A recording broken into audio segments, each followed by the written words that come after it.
Well, good morning once again. I was sharing that I chose this morning to speak on honoring our spiritual teachers, and as Dr. Jean Houston was going to be with us this morning, we are looking forward to your return very soon, Jean. I had dinner with Jean and Paul and Peggy Rubin on Tuesday night. And what I want to say about Jean, what I notice when I'm with her, every time I'm with her, every single time, is that she has this powerful way of evoking greater possibility in me. You know, that's her superpower, and that is what she's done her entire life for so many. She's such a master at evoking our innate and unlimited potential. And she wants us to realize in ourselves what is untapped. And it's exciting to feel that evoked. It's challenging in a good way. It's challenging in a good way. And so this is really what a spiritual teacher does for us. You know, they see and they know that we not only have just great potential, but that we have divine potential. We have divine potential. That we have this divine nature that can express in unlimited creativity, in unlimited love, in unlimited light, the light of consciousness.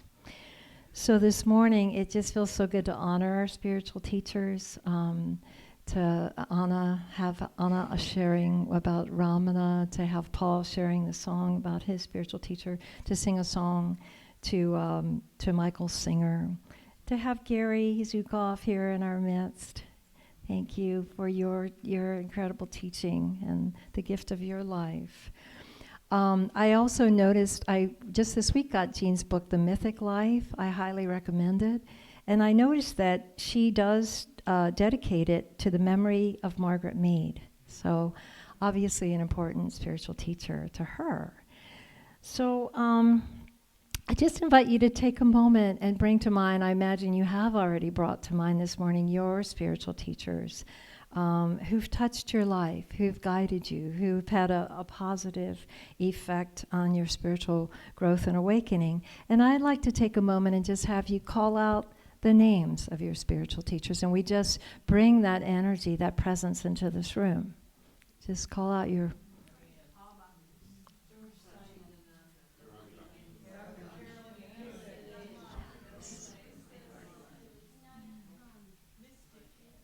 Thich Nhat Hanh. I want the people online to hear all these names. There's so many, I don't think I can repeat them all. Let's share some more, and I'll repeat them for the folks online. Amma. Yes, Bhikkhu Panakara, the walking monk, walking for peace. Chagdu Rinpoche. Tara Brock, Reverend Ginny, Reverend Carolyn McEwen, Mystic Horse, Billy Topatate, Ram Dass, yes, Martin Luther King Jr., Mark Nepo, the Dalai Lama, Robert Gilbert, Amalia Frank, Rachel Carson, Jesus, the Buddha, Krishna, Michael Tully,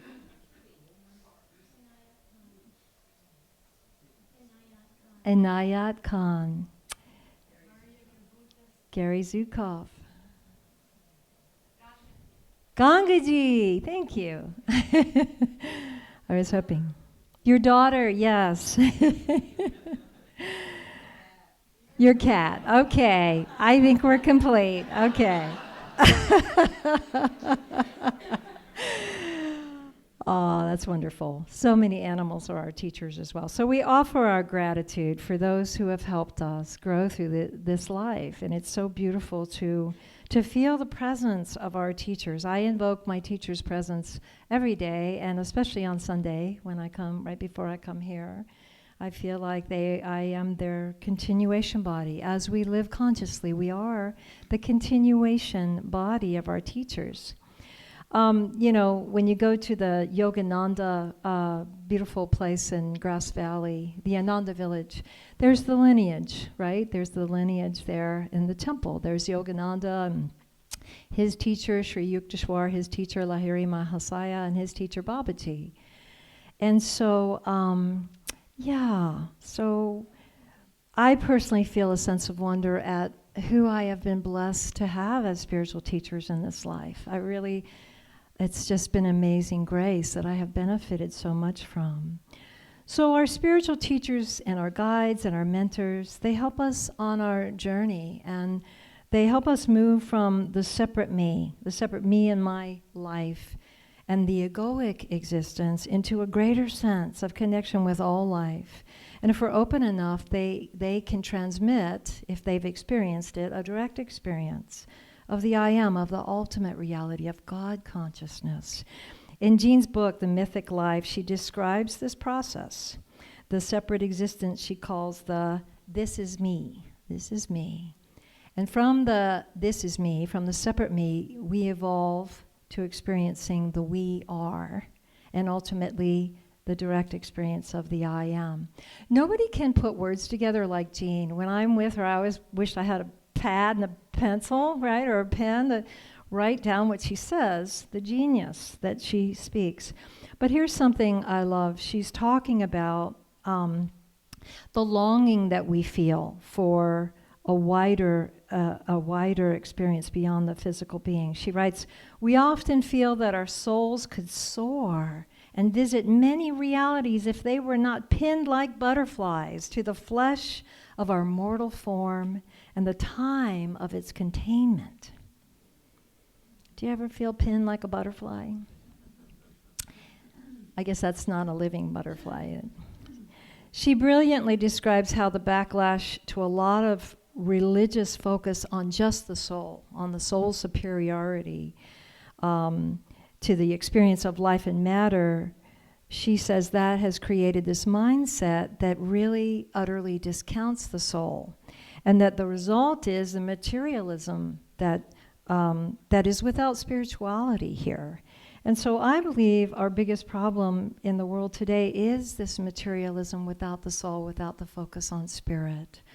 I believe that's behind the violence and the war and the aggression and the corruption. Jean wrote, "A focus on the soul's superiority came about in Western materialist philosophy, where resentment takes the form of denying the soul altogether, regarding it as a chimera, a ghost without gas, a hapless gargoyle overlooking the flying buttress of a medieval cathedral." That's a mouthful. A hapless gargoyle. That's good. This is me then becomes the be-all and end-all of experience. The this is me, the me, my, and mine.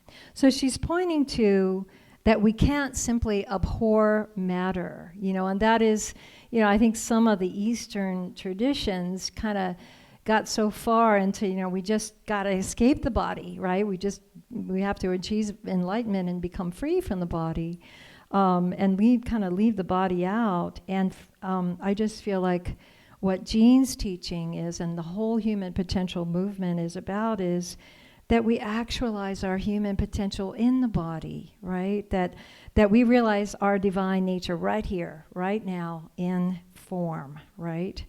Jean writes, "Perhaps the purpose of evolution is to create co-creators who can help transform the potentials existing in matter and ideas into new forms, richer meanings, and higher art. We participate in the totality and vigor, the creativity and generosity of divine life." Yeah. So, I feel like this world has an awful lot of stimulus, too much stimulus. We have a new condition called ADD, attention deficit disorder, because there's so much to pay attention to, right? Over here, no, over here. And, our attention just becomes stretched too thin. And so it's really important to become discerning about where we give our attention and to keep it on the wisdom of the divine life, on cultivating that peaceful energy that monk Panakara was pointing to in that beautiful walk for peace. There's a quote from the Rig Veda that says, "One not knowing a land asks of one who knows it.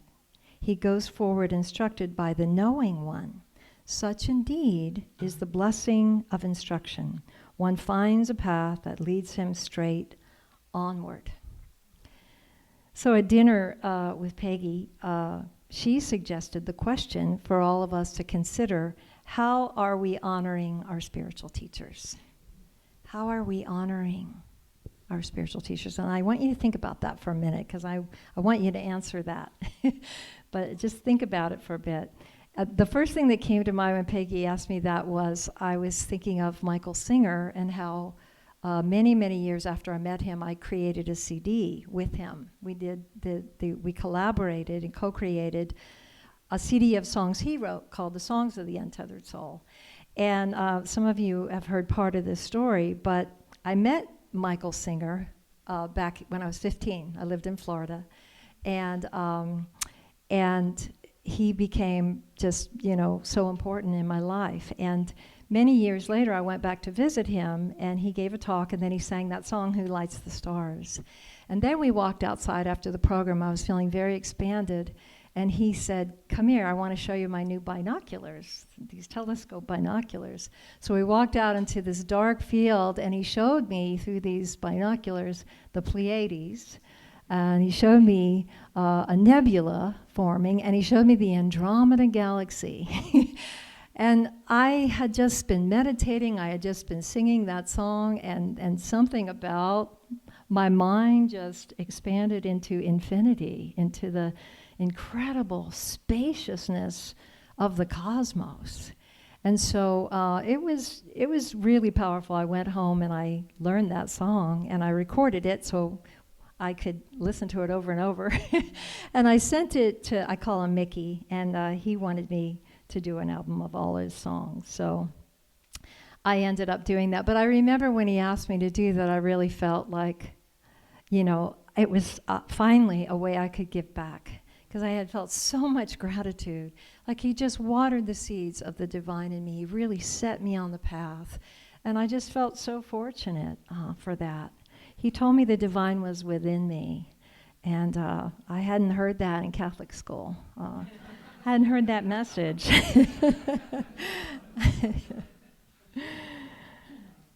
Yeah.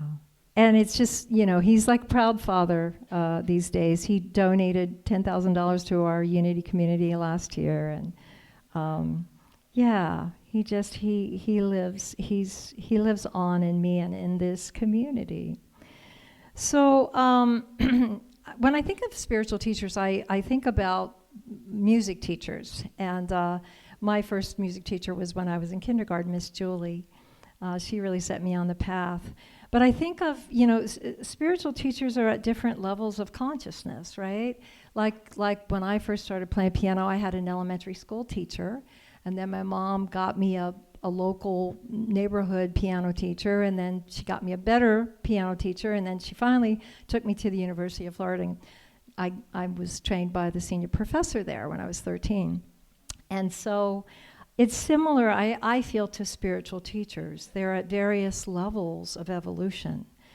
Some have deep spiritual insight, and many still have conditioning and vasanas to work through, to become free of egoic identity.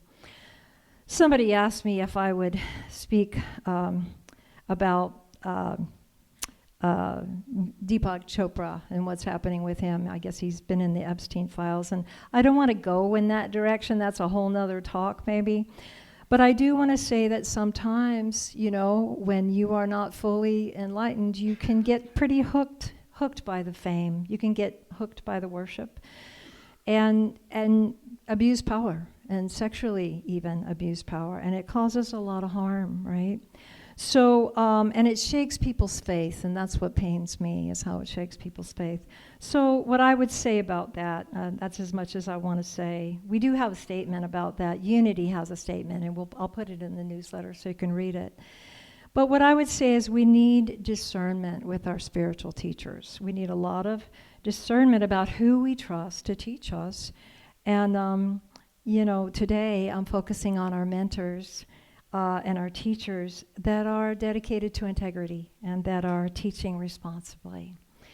In Hinduism, they describe different levels of teachers: practitioners, yogis, spiritual guides, gurus, and Satgurus. Sat means truth, and so Satgurus are those that are enlightened. They're fully awake to the truth, the true nature of ultimate reality.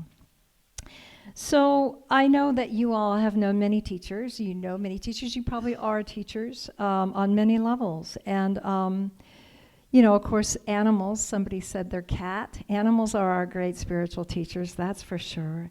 And the earth itself is a great teacher. Nature is one of the greatest teachers. Life is the great teacher.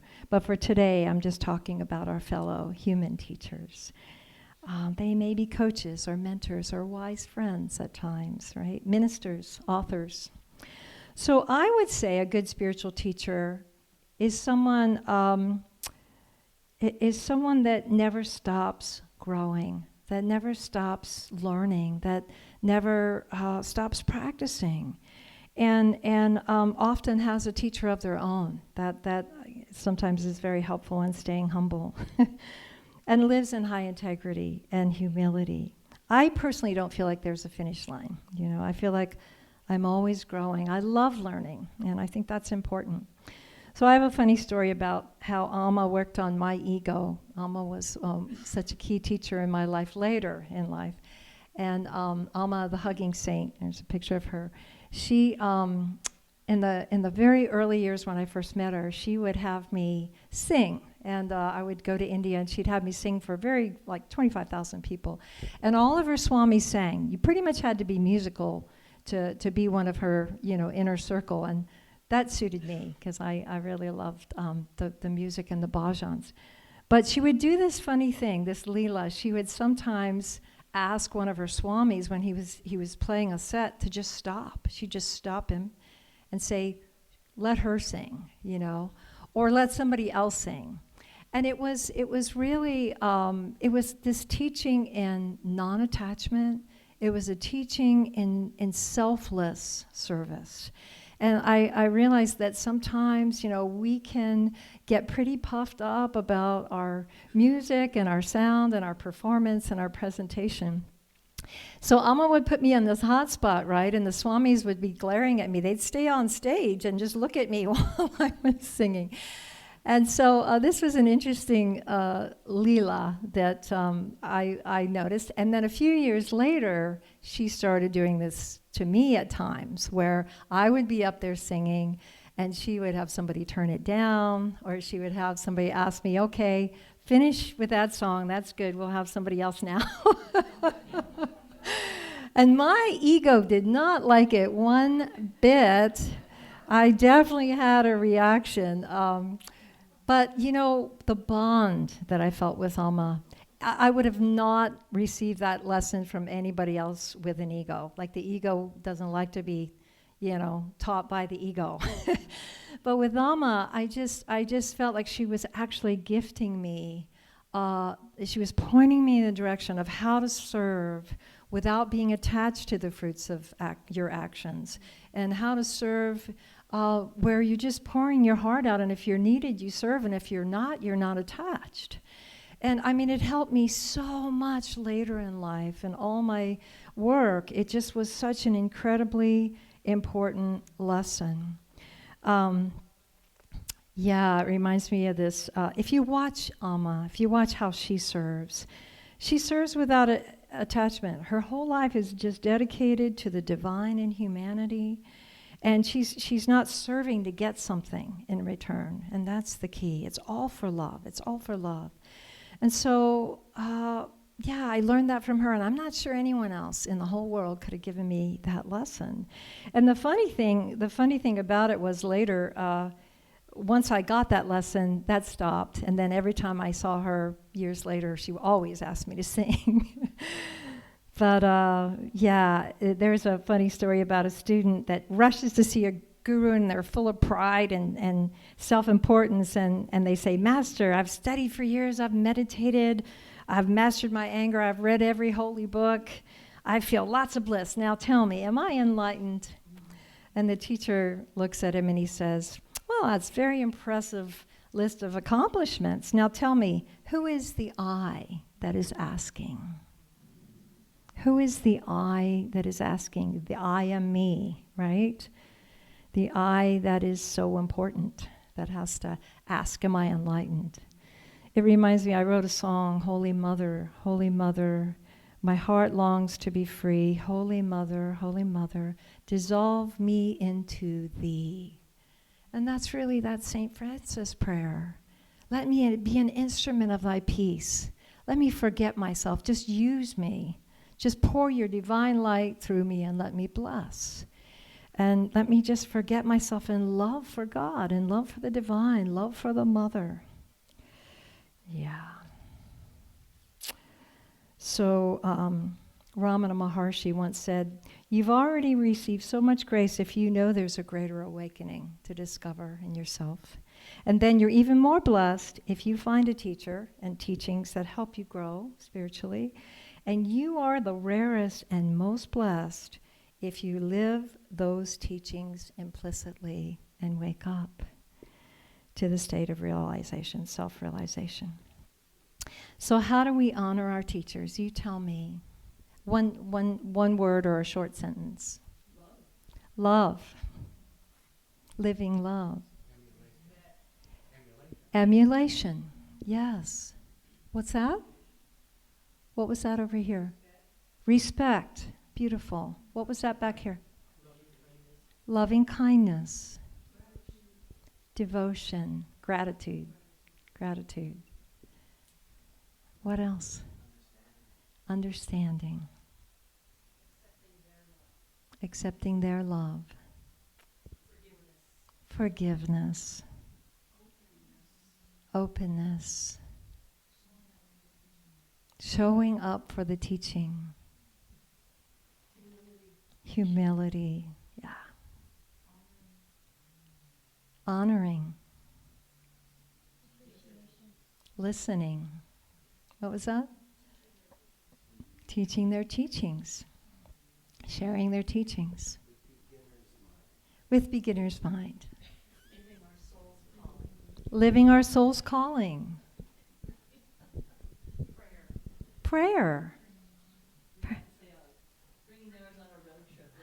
Bringing your teacher on a road trip. I'm so glad. Oh, so special. Oh my goodness. Appreciation. Yeah. Thank you, everybody. Indeed, there are myriad ways that we can live our life each day to be the continuation body of our teachers. So thank you. In closing, I just want to say, may we honor our teachers through choosing peace. Each day, each moment, this will be my peaceful day. This breath will be my peaceful breath. Through a life of selfless service, right? Through exploring our divine potential, through cultivating compassion, through dissolving the me into thee, through offering ourselves as instruments of peace. So may everyone know, may we each and every one of us know our divine nature and honor it in one another through how we live. Thank you all.